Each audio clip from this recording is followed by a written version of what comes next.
ठीक है, मॉड्यूल 1 का ये लास्ट टॉपिक है अपना, ड्रॉट सिस्टम, है ना।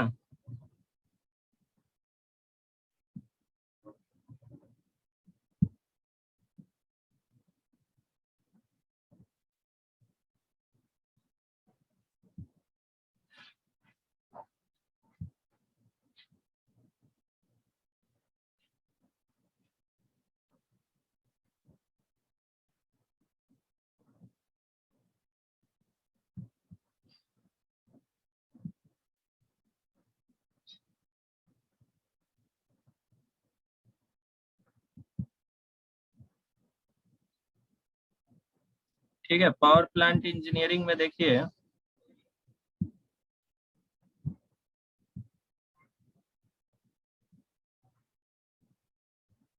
ये मॉड्यूल 1 का सिलेबस। तो इसमें fuel S handling system, feed water, last time हमने लिया था, बाइनरी साइकिल, को जनरेशन, है ना। फीड वाटर का आपको मटेरियल शेयर किया हुआ है पढ़ने के लिए, बाइनरी साइकिल का भी मैंने दिया हुआ है, को generation, S handling, fuel handling, ये सारा कुछ आप लोग को शेयर किया हुआ है व्हाट्सएप में। ठीक है, लास्ट पॉइंट बचा है अब ये ड्रॉट सिस्टम। ठीक है, इसके बाद हम लोग नेक्स्ट क्लास से यानी आज ये 2 लेक्चर हम लोग पावर प्लांट का लेंगे, और पॉसिबल होगा तो एक लेक्चर कंपोजिट मटेरियल का लेंगे। ठीक है, तो अभी आज ये 2 लेक्चर में ड्रॉट सिस्टम, यानी समझो 1 घंटे का लेक्चर होता है तो 1-1.5 घंटा चाहिए, तो समझिए अपना 40-40 मिनट का होता है, तो इसमें 2 लेक्चर में हो जाएगा कवर ये ड्रॉट सिस्टम। तो आज 2 लेक्चर हम लोग ड्रॉट सिस्टम लेकर और ये मॉड्यूल 1 को फिनिश करेंगे, एंड देन नेक्स्ट वीक से जो क्लास होगा उसमें मॉड्यूल 2 गैस टरबाइन हम लोग स्टार्ट करेंगे। ठीक है सर, आपकी कट कट के आ रही है, आवाज कट कर आ रही है।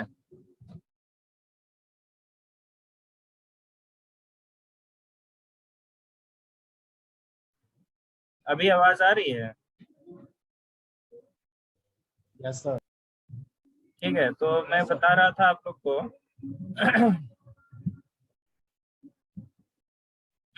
मॉड्यूल 1 का सारा पॉइंट कवर हो चुका है, सिर्फ एक पॉइंट बचा है ड्रॉट सिस्टम। तो आज 2 लेक्चर लेकर ये हम लोग ड्रॉट सिस्टम कंप्लीट करेंगे, एंड नेक्स्ट वीक से मॉड्यूल 2 गैस टरबाइन स्टार्ट करेंगे। ठीक है, और इसका सारा मटेरियल मॉड्यूल 1 का मैंने टाइम टू टाइम आप लोग को ग्रुप पे शेयर किया हुआ है, उससे पढ़िएगा। ठीक है, और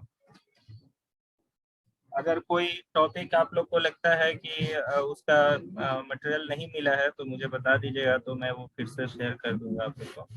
ड्रॉट सिस्टम का लास्ट वीक में मैंने शायद किया था, फिर से कर दूंगा मैं ड्रॉट सिस्टम का जो स्टडी मटेरियल है। ठीक है, ग्रुप पे डाल दूंगा मैं।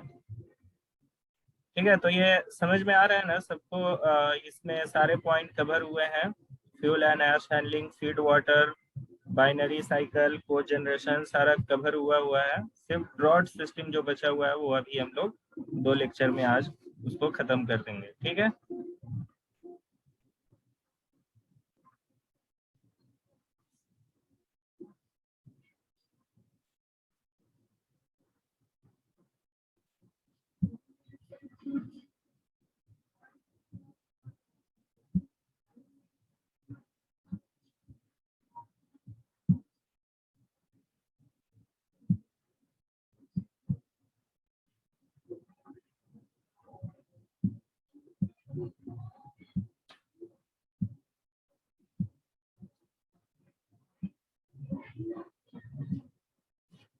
ठीक है। ड्रॉट समझते हैं पहले, ड्रॉट होता क्या है, ड्रॉट कितने टाइप का होता है, उसका क्लासिफिकेशन भी देखेंगे। स्क्रीन शेयर हुआ? Yes sir. ठीक है, ड्रॉट क्या होता है, जैसे हमने बॉयलर के बारे में पढ़ा था, बॉयलर के नीचे क्या होता है, फर्नेस, है ना। एंड फर्नेस में कोल को बर्न किया जाता है, एंड देन वहां से जो हीट प्रोड्यूस होती है वो बॉयलर, यानी बॉयलर का जो यूनिट होता है, ड्रम टाइप बॉयलर है या कोई भी ट्यूब टाइप बॉयलर है। ठीक है, तो बॉयलर में वाटर फ्लो होता रहता है, बॉयलर के ट्यूब के अंदर, या ड्रम टाइप बॉयलर होगा तो ड्रम के अंदर वाटर स्टोर रहेगा, एंड बॉयलर को हीट दिया जाता है। ठीक है, हीट कैसे मिलेगा? तो कोल को बर्न करके। तो कोल को कहाँ बर्न करते हैं? फर्नेस के अंदर। ठीक है, एंड फर्नेस के ऊपर बॉयलर होता है। ठीक है, एंड हीट प्रोड्यूस होगा, बॉयलर में वाटर को हीट मिलेगा एंड स्टीम जनरेशन होगा। ठीक है, तो यहाँ पे जो कोल को बर्न करना है, तो कोल को बर्न करने के लिए हमने स्टोइचियोमेट्री पढ़ा था कि कोल को, कोई भी फ्यूल को अगर कंप्लीट बर्न करना है तो स्टोइचियोमेट्रिक एयर की रिक्वायरमेंट होती है। मींस थ्योरेटिकली स्टोइचियोमेट्रिक एयर की रिक्वायरमेंट होती है। स्टोइचियोमेट्रिक एयर क्या होता है? Amount of air supplied to complete combustion of fuel, है ना। फ्यूल जो भी सप्लाई किया गया है, कोल या कोई अदर फ्यूल सप्लाई किया गया है, तो उसको कंप्लीट बर्न करने के लिए कितना केजी एयर चाहिए। मान लीजिए 1 केजी आपने कोल सप्लाई किया है, तो 1 केजी कोल को कंप्लीटली बर्न करने के लिए कितना केजी एयर हमें सप्लाई करना चाहिए। ठीक है, कंप्लीट यानी एक्सेस हो जाएगा तो फिर उसको स्टोइचियोमेट्रिक नहीं बोलते हैं। ठीक है, या कम पड़ जाएगा तो उसको स्टोइचियोमेट्रिक नहीं बोला जाता है। एग्जैक्टली 1 केजी फ्यूल को बर्न करने के लिए exact amount of air requirement is stoichiometric. ठीक है, तो हमने पढ़ा हुआ था। अब यहाँ पे एयर को जो सप्लाई करना है, तो आप स्टोइचियोमेट्रिक अगर सप्लाई करेंगे तो उसका क्या होगा? इफेक्ट हो सकता है लीकेज वगैरह की वजह से कुछ एयर लीकेज हो जाए। ठीक है, तो फ्यूल जो है कंप्लीटली बर्न नहीं होगा, तो आप टोटल हीट उसका एक्सट्रैक्ट नहीं कर पाएंगे। ठीक है, तो इसलिए क्या किया जाता है? एक्सेस एयर सप्लाई किया जाता है। ठीक है, तो एक्सेस एयर कैसे सप्लाई करेंगे? मीन्स फर्नेस के अंदर एयर अपने आप कैसे जाएगा? फर्नेस के अंदर एयर अपने आप सप्लाई तो नहीं होगा। जैसे आप मान लीजिए खुले आसमान के नीचे लकड़ी जलाते हैं, तो लकड़ी जलाने के लिए आप एक बार जला दिए, वो जलता रहता है, क्योंकि एटमॉस्फेरिक एयर उसको मिलता रहता है, फ्रेश एयर कंप्लीटली मिलता रहता है, इसलिए लकड़ी जलता रहता है। ठीक है, लेकिन अगर मान लीजिए फर्नेस है, फर्नेस क्लोज होता है, तो उसके अंदर कैसे क्रिएट होगा, या जो बर्न्ट गैसेस है फर्नेस के अंदर, जो बर्न्ट गैसेस है, आप बाहर में लकड़ी जला रहे हैं ऐसे ही खुले आसमान के नीचे, तो वहां पे अपने आप बर्न्ट गैसेस जो होगा वो ऊपर, हॉट गैस क्या होता है? हल्का होता है, तो वो ऊपर उठ जाएगा एंड देन कोल्ड एयर जो है उसकी जगह ले लेगा। ठीक है, तो कंटिन्यूअसली लकड़ी जलने के लिए एयर मिलता रहेगा। लेकिन अगर कोल को फर्नेस के अंदर बर्न करना है, तो उसके लिए हमें यानी इंश्योर होना पड़ेगा, ऐसा सिस्टम डेवलप करना पड़ेगा कि कंटिन्यूअसली उसमें sufficient amount of air supply होना चाहिए कोल को कंप्लीटली बर्न करने के लिए। ठीक है, तो ये कंप्लीटली बर्न करने के लिए जो सिस्टम डेवलप किया जाएगा उसको हम बोलते हैं ड्रॉट। ठीक है ना, ड्रॉट क्या होता है? Pressure difference. अब एयर अपने आप कैसे फ्लो होगा? या तो डेंसिटी डिफरेंस से होगा या प्रेशर डिफरेंस से होगा, है ना। जैसे डेंसिटी डिफरेंस कहने का मतलब क्या हुआ? हॉट गैस की डेंसिटी कम होती है, कोल्ड गैस की डेंसिटी ज्यादा होती है। ठीक है, तो हॉट गैस जब होगा तो वो अपने आप ऊपर की तरफ उठेगा क्योंकि उसकी डेंसिटी कम है। ठीक है, एंड उसकी जगह कोल्ड गैस ले लेगा। ठीक है, मीन जैसे हॉट एयर है, तो हॉट एयर अपने आप ऊपर उठेगा एंड उसकी जगह जो खाली जगह होगा उसकी जगह कोल्ड एयर आ जाएगा। समझ में आया? तो एक तो डेंसिटी डिफरेंस की वजह से हम ड्रॉट क्रिएट कर सकते हैं, एंड दूसरा मेथड जो होता है वो, दूसरे में हम क्या करते हैं? Pressure difference. मीन्स आप कोई ऐसा इक्विपमेंट लगा दीजिए, फैन वगैरह, ब्लोअर वगैरह, एंड फोर्सली एयर को फ्लो कराइए। ठीक है, तो उस टाइप के जो बोलेंगे उसको आर्टिफिशियल ड्रॉट बोला जाएगा। ठीक है, तो यहाँ पे प्रेशर डिफरेंस क्रिएट करना है, and due to pressure difference क्या होगा? एयर फ्लो होगा। एयर किधर फ्लो होगा? हायर प्रेशर से लोअर प्रेशर की तरफ एयर फ्लो होगा। ठीक है ना, हमेशा एयर या वाटर कोई भी फ्लूइड किधर फ्लो होता है? हायर प्रेशर से लोअर प्रेशर की तरफ होता है ना। तो यहाँ पे भी जो है एयर जो फ्लो होगा हायर प्रेशर से लोअर प्रेशर की तरफ फ्लो होगा, है ना। इतना समझ में आ रहा है? तो आपको क्या करना पड़ेगा? जो फर्नेस है, फर्नेस के अंदर प्रेशर, अगर हमें फर्नेस के अंदर एयर सप्लाई करना है तो हमें क्या करना होगा, फर्नेस के अंदर प्रेशर कम करना होगा, एंड बाहर में जो होगा एटमॉस्फेरिक यानी एटमॉस्फेरिक एयर जितना उसका प्रेशर है एटमॉस्फेरिक एयर का, उससे कम प्रेशर फर्नेस के अंदर होना चाहिए। तो अगर फर्नेस के अंदर less than atmospheric pressure maintain किया जाए एंड बाहर में प्रेशर ज्यादा होगा एटमॉस्फेरिक एयर का, तो एयर अपने आप क्या होगा, फर्नेस के अंदर फ्लो होगा। तो यहाँ पे लिखा हुआ है draught refer to the pressure difference created for the flow of gas inside the boiler. ये समझ में आ गया?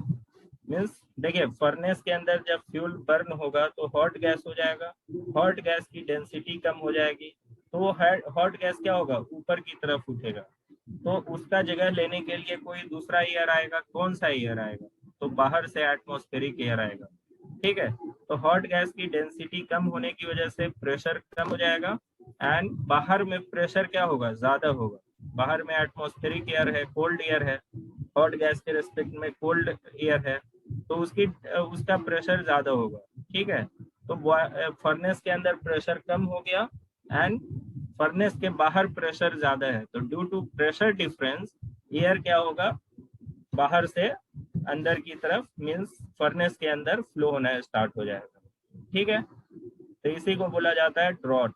ड्रॉट मींस क्या है, pressure difference created for the flow of gas inside the boiler.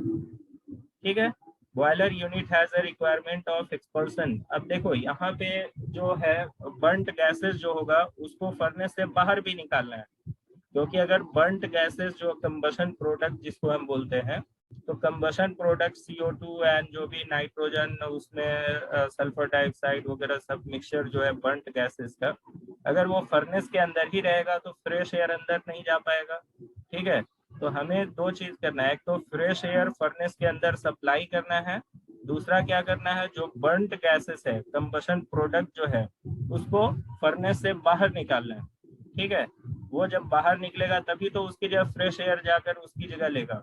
ठीक है, एंड अगर फ्रेश एयर कंटिन्यूअसली सप्लाई होगा तो फ्यूल का कंप्लीट कंबशन होगा। ठीक है, तो यहाँ पे boiler unit has a requirement of expulsion of product, combustion product and supply of fresh air inside the furnace for continuous combustion। ठीक है, कंटिन्यूअस कंबशन होने के लिए क्या होना चाहिए, fresh air inside the furnace supply होना चाहिए, उसके लिए जो कंबशन प्रोडक्ट है उसको बाहर निकाला जाना चाहिए। ठीक है, सो एंड जो हजार्डस गैसेस होते हैं, जो बर्न्ट गैसेस है उसमें मान लीजिए सल्फर डाइऑक्साइड वगैरह है, तो हजार्डस गैसेस जो होंगे उसको एक सर्टेन हाइट पे डिस्चार्ज भी करना है, क्योंकि ये सारे गैसेस जो बर्न्ट गैसेस होते हैं उसमें कुछ गैसेस हजार्डस होते हैं, यानी एनिमल के लिए या ह्यूमन के लिए, तो उसको आप जस्ट बाहर एटमॉस्फेरिक एयर में छोड़ देंगे तो नहीं चलेगा, उसको कुछ हाइट पे छोड़ना पड़ता है। उसके लिए हम क्या यूज करते हैं, चिमनी। ठीक है, आप देखेंगे पावर प्लांट में बहुत बड़े बड़े चिमनी लगे होते हैं और वहां से धुआं निकलता रहता है। तो ये गवर्नमेंट की पॉलिसी होती है, गवर्नमेंट उसको इंस्ट्रक्ट किया होता है कि आपको जो हजार्डस गैसेस है, जो कंबशन प्रोडक्ट है, उसको अर्थ के सरफेस से इतने हाइट पे, मिनिमम इतने हाइट पे आपको उसको छोड़ना है, ताकि उसका इफेक्ट ह्यूमन एंड जो ये है इकोलॉजी है उस पर इफेक्ट ना पड़े। ठीक है, तो सर हाँ बोलिए। जो बोल रहे हैं वो क्राइटेरिया पे ऊपर अगर छोड़ता है फिर भी मतलब पॉल्यूशन तो होता ही है ना सर, फिर भी पॉल्यूशन होता है, पॉल्यूशन होता है, हम ये नहीं करें कि पॉल्यूशन नहीं होगा, पॉल्यूशन वो तो तो होगा ही, मतलब लेकिन उसको ह्यूमन लाइफ पे तो ह्यूमन लाइफ पे सर होना ह्यूमन है, लाइफ पे लेकिन अगर देखिए आप अर्थ सरफेस पे ही उस सारे गैसेस को छोड़ देंगे तो जो पावर प्लांट होगा उसके आसपास में बहुत ही ज्यादा जो एयर है वो पॉल्यूटेड हो जाएगा, तो जो वहाँ के लोग रहने वाले होंगे वो ज्यादा बीमार होने लगेंगे, है ना।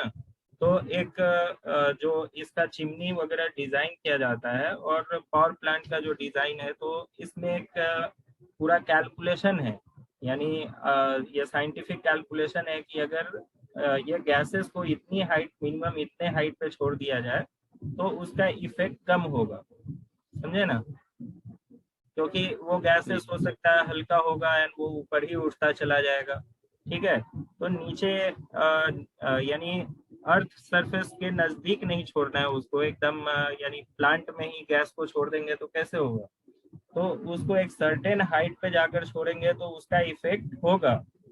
इफेक्ट ऐसा नहीं है कि जीरो हो जाएगा, इफेक्ट तो होगा लेकिन मिनिमम इफेक्ट होगा।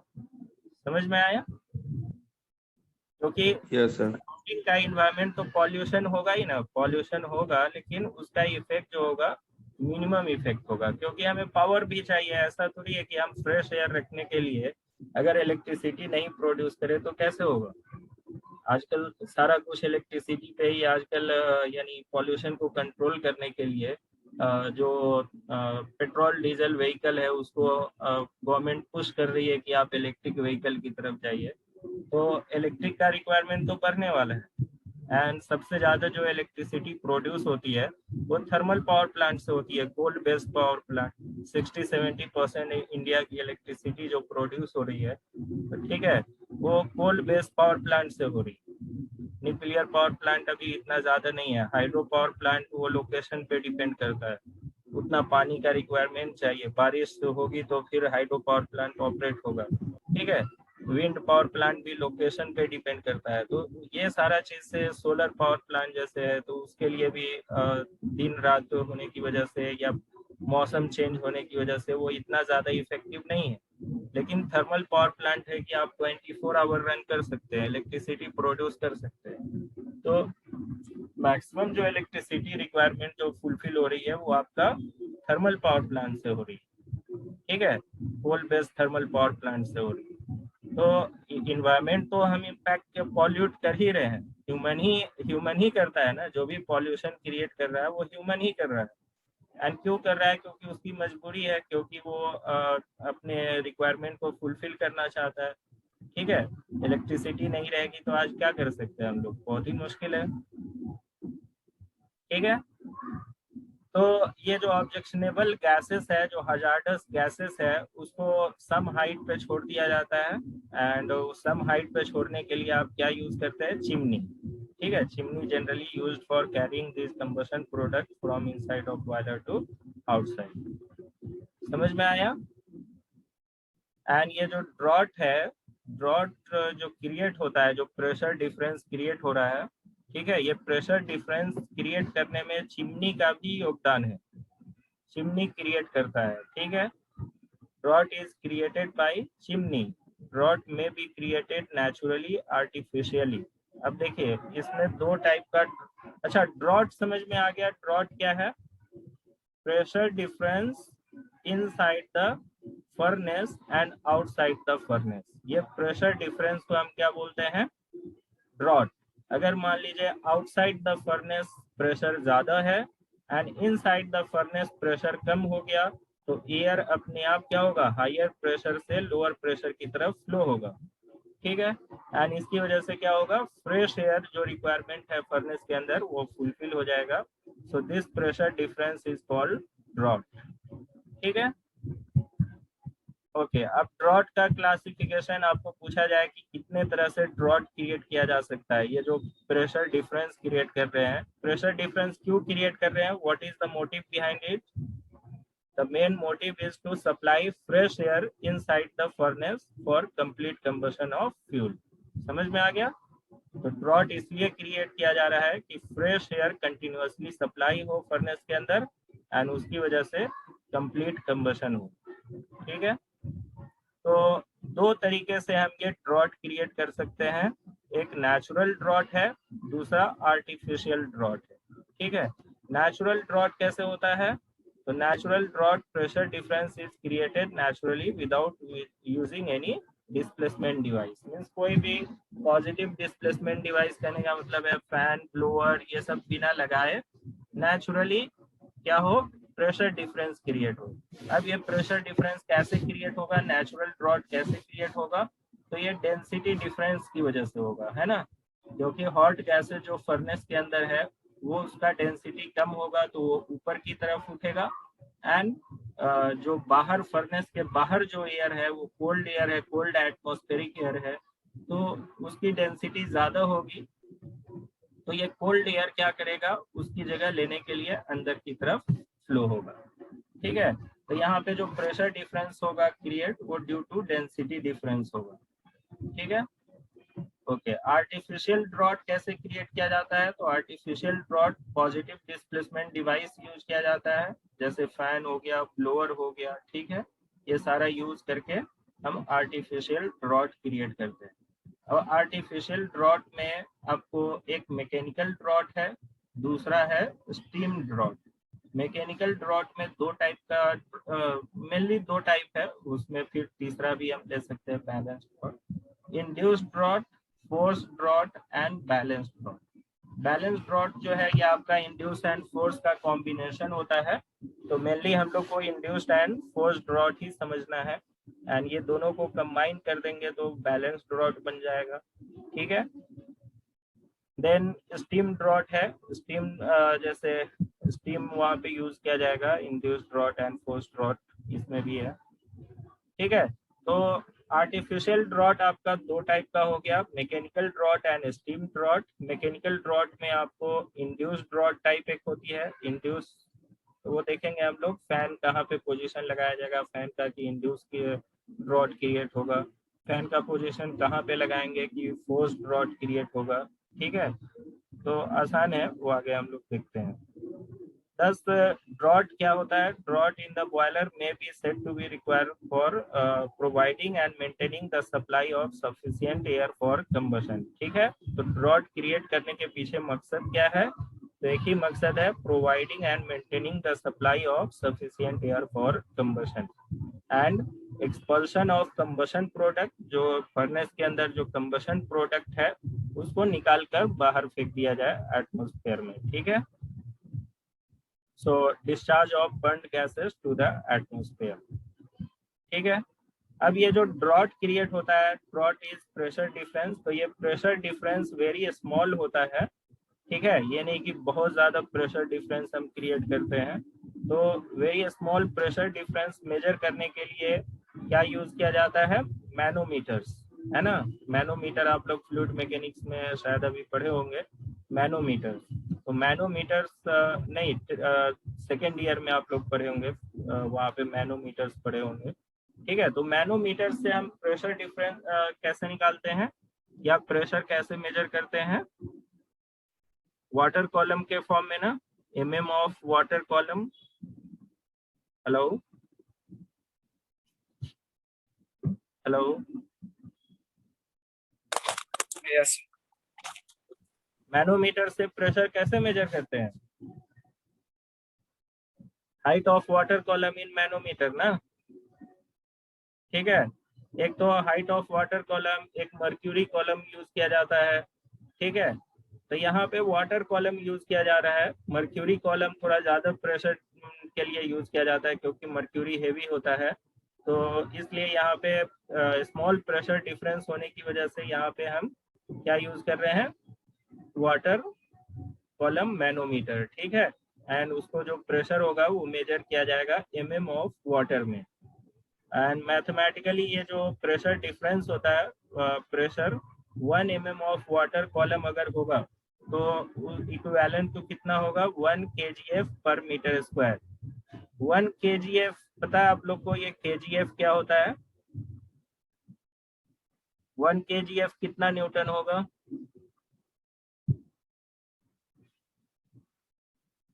हेलो, 1 kgf होता है, चलिए मैं बता देता हूँ, 9.8 है ना, 9.8 न्यूटन, इसको बोलते हैं किलोग्राम फोर्स।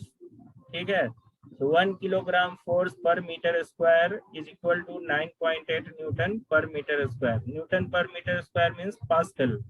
तो 1 mm वाटर कॉलम जो मर्क्यूरी मैनोमीटर में जो आएगा, ठीक है, 1 mm of water column is equivalent to 1 kgf per metre square, या उसको बोल सकते हैं 9.8 न्यूटन पर मीटर स्क्वायर। ठीक है, चलिए अब पहला पॉइंट है अपना, नेचुरल ड्रॉट कैसे क्रिएट करेंगे, नेचुरल ड्रॉट होता क्या है। सो नेचुरल ड्रॉट क्रिएट करने के लिए हम क्या यूज करते हैं, चिमनी। ठीक है, chimney, so it is produce implying chimney natural draught is produced by a chimney due to fact that hot gas inside the chimney are lighter than the outside cold air. ठीक है, तो ये पहले ही मैंने बताया कि नेचुरल ड्रॉट कैसे create किया जाता है. नेचुरल ड्रॉट क्रिएट करने के लिए एक चिमनी यूज किया जाएगा. ठीक है, देन फर्नेस के अंदर हॉट गैस होगा, तो हॉट गैस की डेंसिटी कम हो जाएगी एंड बाहर में जो आउटसाइड द चिमनी या आउटसाइड द जो फर्नेस है वो कोल्ड एयर है, कोल्ड एटमॉस्फेरिक एयर है, तो उसकी डेंसिटी ज्यादा होगी. सो डेंसिटी डिफरेंस है ना, density difference of hot gas inside the chimney and cold atmospheric air, thus boiler unit combustion product rises from the fuel bed through chimney. तो जो hot gas जो है combustion product hot है तो वो ऊपर की तरफ उठेगा, कहाँ से, फर्नेस से बाहर की तरफ निकलेगा थ्रू चिमनी एंड वो एटमॉस्फेयर में चला जाएगा. एंड जो खाली जगह है अब वहां से बर्न्ड गैसेस निकल गया, तो उस खाली जगह को फिल करने के लिए क्या आएगा, fresh cold fresh air entering the great. ठीक है, तो फर्नेस के अंदर ग्रेट होता है तो उस लेवल तक फ्रेश एयर बाहर से एटमॉस्फेरिक फ्रेश एयर जो है वो आकर उसको फिल करेगा. ठीक है, it means that amount of draught produced by chimney depends upon the flue gas. ठीक है, flue gas temperature and intensity of draught produced by the chimney depends on height. तो ये जो draught produce होगा ये हमने देखा कि किस पे डिपेंड कर रहा है, डेंसिटी डिफरेंस पे डिपेंड कर रहा है. ओके, तो मान लीजिए बाहर जो एयर है, बाहर का टेम्परेचर तो चेंज नहीं होने जा रहा है. ठीक है, अंदर जो हॉट गैस है उसका टेम्परेचर कितना है, जितना ज्यादा हॉट गैस का टेम्परेचर होगा उतना ज्यादा उसका डेंसिटी उतना ही कम होगा. ठीक है, तो एक तो डेंसिटी डिफरेंस की वजह से ये प्रेशर डिफरेंस क्रिएट हो रहा है, यानी ये जो ड्रॉट क्रिएट हो रहा है नेचुरल ड्रॉट में, तो ये डेंसिटी डिफरेंस किसकी वजह से क्रिएट हो रहा है, टेम्परेचर की वजह से, है ना. तो पहला ये पॉइंट निकलता है कि ये जो ड्रॉट प्रोड्यूस हो रहा है इन चिमनी वो due to flue gas temperature हो रहा है ना. एंड दूसरा पॉइंट इसमें आता है कि ये जो डेंसिटी ये इंटेंसिटी ऑफ ड्रॉट जो प्रोड्यूस हो रही है वो हाइट ऑफ चिमनी पे भी डिपेंड करता है. ठीक है, यानी यहाँ पे दो पॉइंट है. जो नेचुरल ड्रॉट क्रिएट होगा उसकी इंटेंसिटी किस पे डिपेंड करेगी, फ्लू गैस का, यानी हॉट गैस जो फ्लू गैस है, बर्न्ड गैसेस है, उसके टेम्परेचर पे डिपेंड करेगा. एंड सेकेंड पॉइंट और किस पे डिपेंड करेगा, तो हाइट ऑफ चिमनी पे भी डिपेंड करेगा. ठीक है, आप जितना ज्यादा हाइट ऑफ चिमनी रखेंगे उतना ज्यादा ड्रॉट क्रिएट होगा, natural draught. So draught produced by taller chimney is large as the difference it weight, यानी ये वेट डिफरेंस अभी हम लोग देखेंगे ये. ठीक है, तो ये समझ में आ गया. नेचुरल ड्रॉट किसकी वजह से हो रहा है, due to density difference between burned flue gas, means hot gas का डेंसिटी कम होना होगा एंड बाहर में जो एटमॉस्फेरिक एयर है उसकी डेंसिटी ज्यादा होगी एंड उसकी वजह से ये ड्रॉट, नेचुरल ड्रॉट क्रिएट होगा. नेचुरल ड्रॉट मींस नेचुरली अपने आप ये क्रिएट हो रहा है, डेंसिटी डिफरेंस हम नहीं प्रोड्यूस कर रहे हैं. हॉट गैस है, बर्न्ड गैसेस हॉट होते हैं तो उसकी डेंसिटी अपने आप कम हो जाएगी एंड चिमनी के बाहर जो हॉट गैस है, कोल्ड गैस है, उसका कोल्ड एयर जो है उसकी डेंसिटी ज्यादा होगी. ठीक है, तो ये नेचुरल फिनोमेना है, हम कोई अलग से फैन वैन लगा कर ये क्रिएट नहीं कर रहे हैं. ये नेचुरल फिनोमेना है कि हॉट गैस की डेंसिटी कम होगी, कोल्ड गैस की डेंसिटी ज्यादा होगी. ठीक है, तो इसीलिए यहाँ जो ड्रॉट प्रोड्यूस हो रहा है उसको हम नाम देते हैं नेचुरल ड्रॉट. ओके, अब नेचुरल ड्रॉट का कैलकुलेशन है. तो नेचुरल ड्रॉट कितना क्रिएट होगा, हाइट ऑफ चिमनी कितनी होगी. ठीक है, ये सारा कुछ हमें यहाँ पे कैलकुलेशन करना है.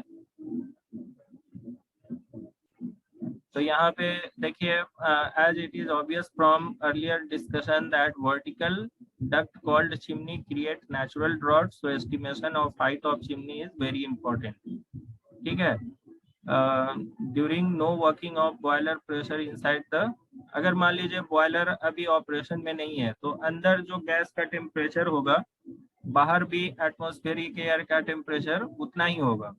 ठीक है, अगर बॉयलर ऑपरेशन में नहीं है, फर्नेस ऑपरेट नहीं हो रहा है, तो अंदर का जो एयर है और बाहर का एयर है दोनों का टेम्परेचर सेम होगा, तो उसमें कोई प्रेशर डिफरेंस क्रिएट नहीं होगा, मीन्स कोई ड्रॉट क्रिएट नहीं होगा।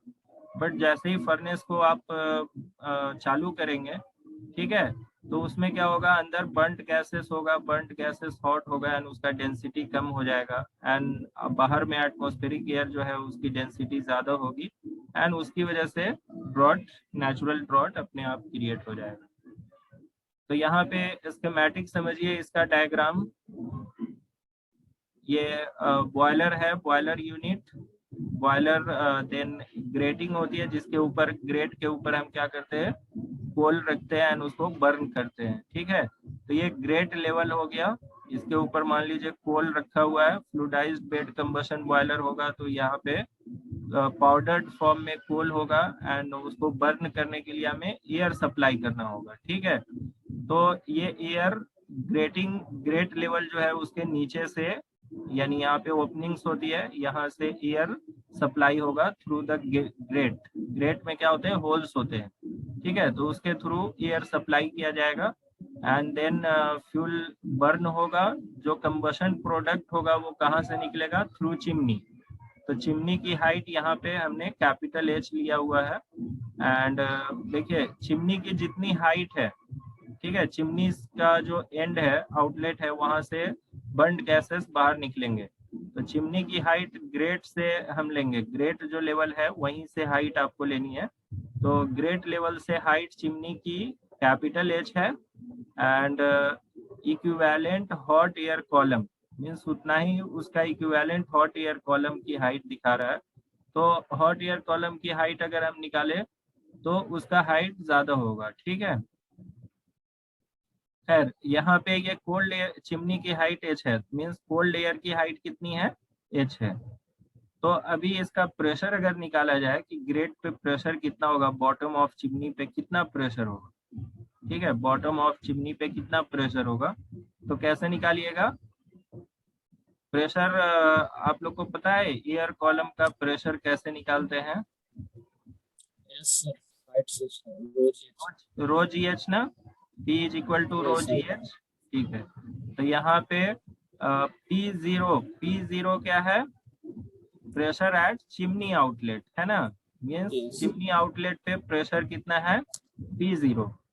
अब P आउटलेट पे H हाइट पे प्रेशर P0 है ना, एंड वहां से H हाइट नीचे ये एयर कॉलम का प्रेशर। ठीक है, मीन्स हम कहाँ पे निकालना चाहते हैं, चिमनी के बॉटम पे प्रेशर कितना है, तो आप क्या निकालिएगा, चिमनी के आउटलेट पे प्रेशर कितना है एंड प्लस ये जो गैसेस है चिमनी के अंदर, जो फ्लू गैस है, हॉट गैस है, वो कितना प्रेशर क्रिएट कर रहा है एच हाइट के लिए।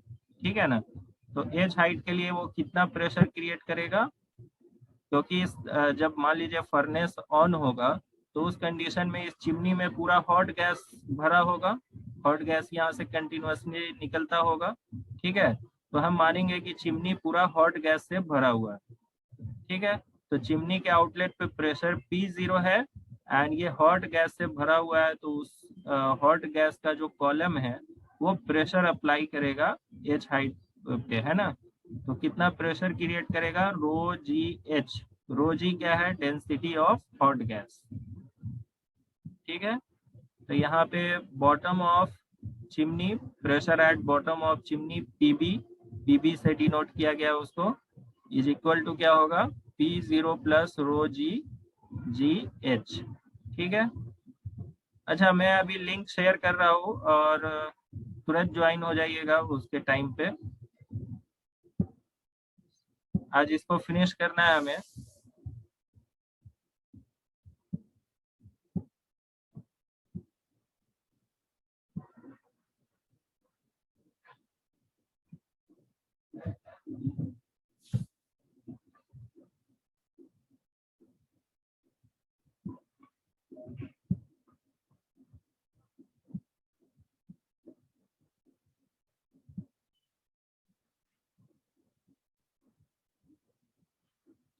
ठीक है, तो इसके बॉटम चिमनी के बॉटम पे प्रेशर का एक्सप्रेशन समझ में आया सबको?